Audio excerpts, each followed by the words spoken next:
Nós estamos na loja maçônica Amor e Caridade Quinta, na rua Rocha Cardoso.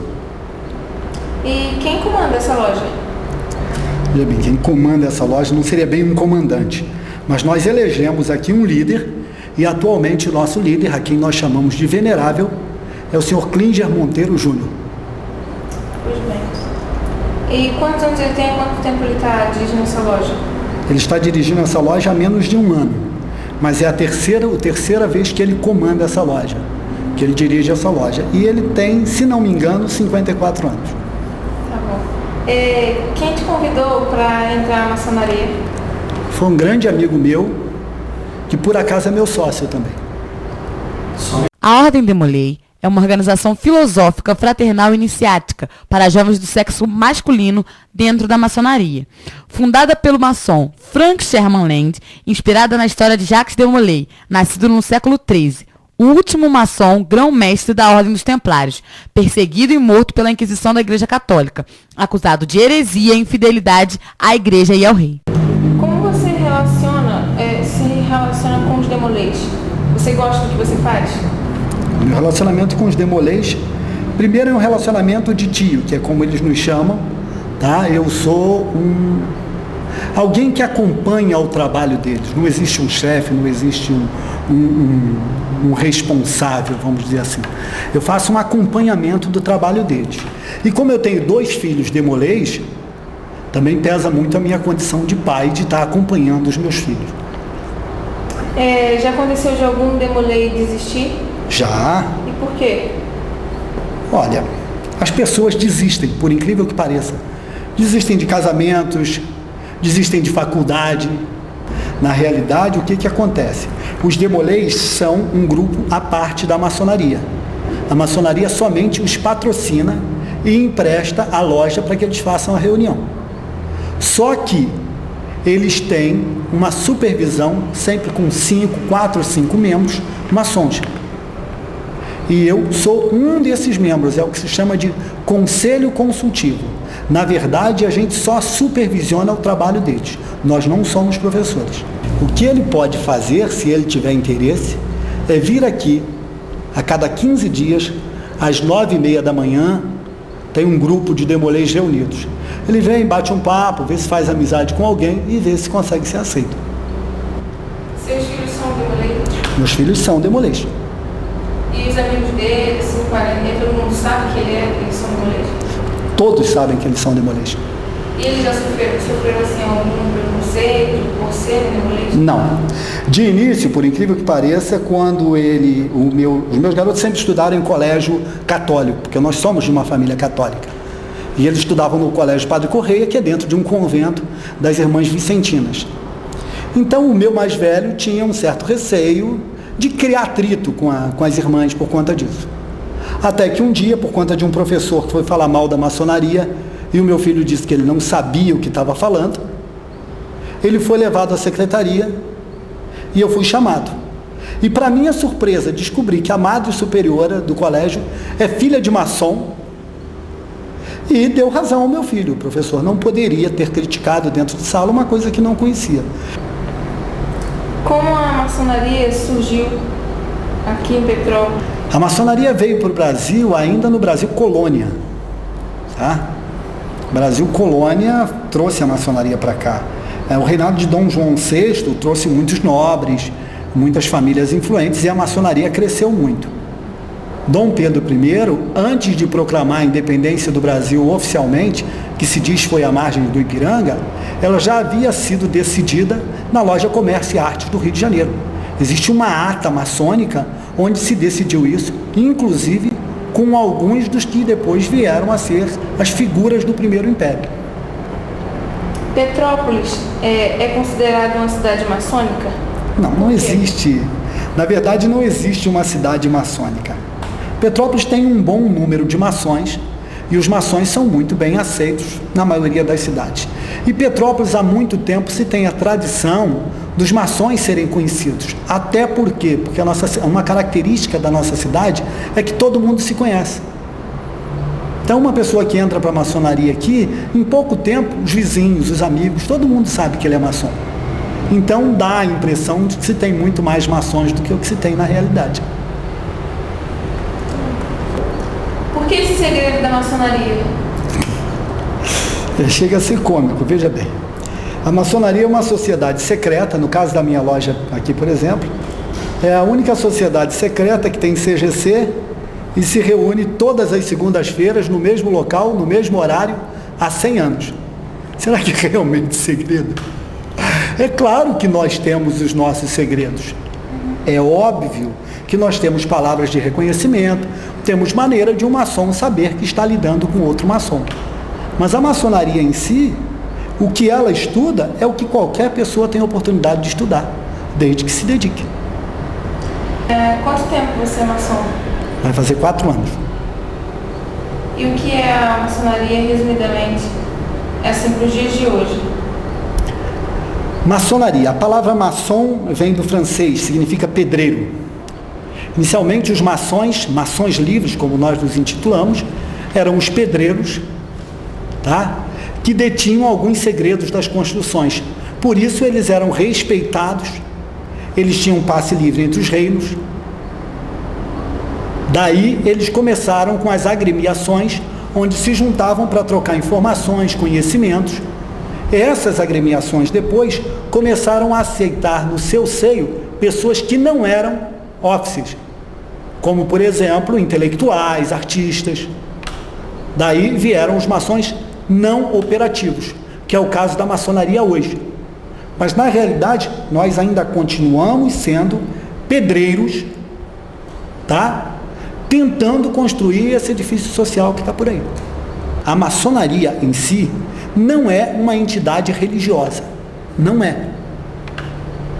Mas é uma entidade que tem por base a crença num Deus universal. Embora nós aceitemos pessoas de todas as crenças aqui, nós não aceitamos pessoas que são ateus. Se você não tem fidelidade, respeito e carinho pelo Deus que te criou, você provavelmente não vai ser bem-vinda numa sociedade de homens que buscam o aprimoramento enquanto pessoa. Essa é a relação da maçonaria com religião, e só. Se a maçonaria não está baseada na Bíblia, nem nos seus princípios cristãos, então as lojas maçônicas não estão ensinando religião, certo? Peraí, você disse que a maçonaria não está baseada na Bíblia, nem nos seus princípios cristãos. Tá? Essas são as suas palavras.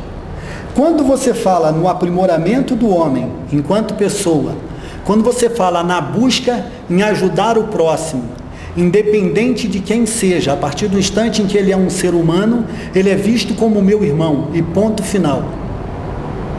Será que não são esses os princípios básicos da Bíblia?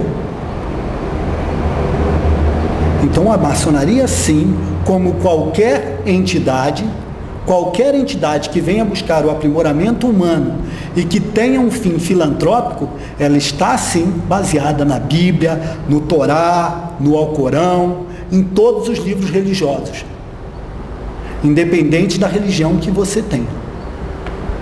Quem então tem a permissão de conhecer a verdade e o que realmente acontece na maçonaria? São só as pessoas que frequentam ou assim, sempre tem tipo alguém que possa saber de tudo, só que não frequente aqui? Olha, a maçonaria é universal. Você tem lojas maçônicas em todos os países do mundo. Depende do que você está buscando. Depende do que você considera a sua verdade. Você vai ter oportunidade de estudá-la, vai ter outras pessoas que pensam como você e que, de certa forma, vão te ajudar no seu crescimento. Agora, se você está buscando a verdade com um cunho religioso, não é na maçonaria que você deve buscar. Olha, quando nós temos reuniões abertas ao público, tanto na loja maçônica como nos demolês, normalmente a gente faz convite para a cidade, tá? O mais fácil é quando você tem amizade com um maçom, tá? Que ele tem o teu e-mail e te chama. Se a gente botar um anúncio no jornal, por exemplo, de uma sessão numa loja maçônica como essa, vão aparecer 1000 pessoas aqui dentro e não comporta. A minha experiência com a maçonaria é a experiência de neta de maçom. E assim, o que eu lembro da minha infância inteira, eu ouvi falar esse nome, maçonaria, maçom, e sempre vi meu avô toda semana ir para uma reunião da maçonaria. Meu avô era venerável, acho que ele era o grau máximo da maçonaria, não entendo assim muito bem, mas ele era muito respeitado, né? Então, uma coisa que eu lembro assim, até com carinho, de ver assim, como meu avô era uma pessoa importante na cidade, era uma pessoa respeitada, era uma pessoa querida, né? E me lembro também da minha mãe chamar todos os maçons que eram amigos do meu avô de tios. Então, assim, no meu imaginário, na minha lembrança de infância, né, a maçonaria era uma família, assim, onde todo mundo se ajudava, né? Meu avô tinha muitos amigos e esses amigos todos eram os tios da minha mãe e tudo que minha mãe precisava, tudo que meu avô precisava de ajuda, ele sempre tinha. Eu me lembro muito bem do meu avô ter uma preocupação muito grande com as viúvas, né?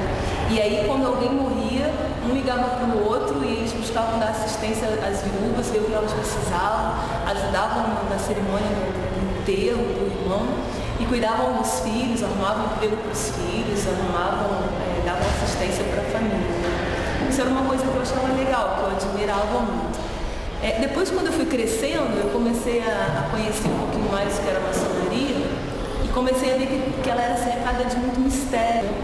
E aí comecei a querer investigar, mas nunca consegui descobrir muita coisa. Comecei a mexer nas coisas do meu avô, até meio escondido, para ver se eu descobria um livro, alguma coisa.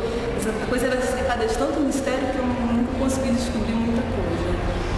E aí eu conseguia ver no máximo assim, umas roupas, umas faixas que meu avô usava junto com os ternos, porque ele sempre ia para as reuniões de terno preto, isso eu lembro sempre. E tinha umas faixas que eles usavam, mas assim, algumas tinham umas caveiras, alguns símbolos, né, o símbolo do esquadro. Mas bom, aí fui crescendo e depois a experiência mais forte que eu tive com a maçonaria foi na morte do meu avô. Porque como ele era um venerável, houve uma cerimônia muito importante para ele, muito solene, né? E eu estava no velório, e o velório foi dentro da loja maçônica. E assim, me chamou muito a atenção deles entrarem todos de preto, com uma espada na mão, com um avental, com uma caveira, né? Então é uma coisa assim, que não é muito comum a gente ver no velório, né? A gente estranha, né? Porque não é uma coisa muito comum. E eles fizeram toda uma cerimônia e colocaram folhas em cima do corpo, fizeram todo um ritual, né? E assim, é uma coisa que sempre ficou para mim como algo muito misterioso. É isso. Só ouvimos dizer que é uma seita pouco misteriosa, né? Sabe que a gente pode procurar na internet algo sobre ela, mas nós nunca vamos descobrir a fundo o que realmente acontece lá. Até porque a maçonaria, durante muitos anos, foi só de homens, né? Agora, há pouco tempo, foi das mulheres. E é mais ou menos o que eu sei. Se é uma seita religiosa, se é uma filosofia de vida, isso só quem está lá dentro pode explicar para gente. Já ouvi falar, muita gente fala que é um tipo de seita, né? Acontece muitas coisas ocultas. Aí eu não sei muito, até porque é uma associação oculta, né? Seus membros não se identificam com facilidade, apesar que Petrópolis é uma cidade pequena, você conhece alguns, inclusive até da própria Ordem de Moléu, tem alguns amigos, pelo menos um grande amigo desde a infância, que é o Renan Caruso. Agora, as outras pessoas eu não conheço muito. Em geral, o que eu sei é que ela trabalhou em vários movimentos a favor da liberdade em vários países, inclusive nos Estados Unidos. É uma ordem que teve seu início com os maçons, né, que seriam pedreiros. Enfim, a visão que eu saiba deles é que eles tentam, muitas vezes, construir uma sociedade melhor com seus membros trabalhando em diversas áreas. Maçonaria é um grupo fechado, possivelmente bem fechado. Acho que só se entra por convite de alguém que já seja maçom. Antes eu acho que havia restrição, que era um grupo só para homens, hoje em dia acho que já simplesmente mulheres participam. E eu acho que eles têm um propósito, acho que é deles se autoajudarem financeiramente, socialmente, politicamente, enfim, para prosperarem e tudo, mas não sei se eles têm algum propósito primeiro, assim, acho que tem alguma coisa ligada com Deus, um movimento talvez religioso e financeiro grande, mas acho que a curiosidade desperta muita muitas ideias assim, talvez nem sejam a realidade, talvez é um grupo que só gosta de jogar ping-pong.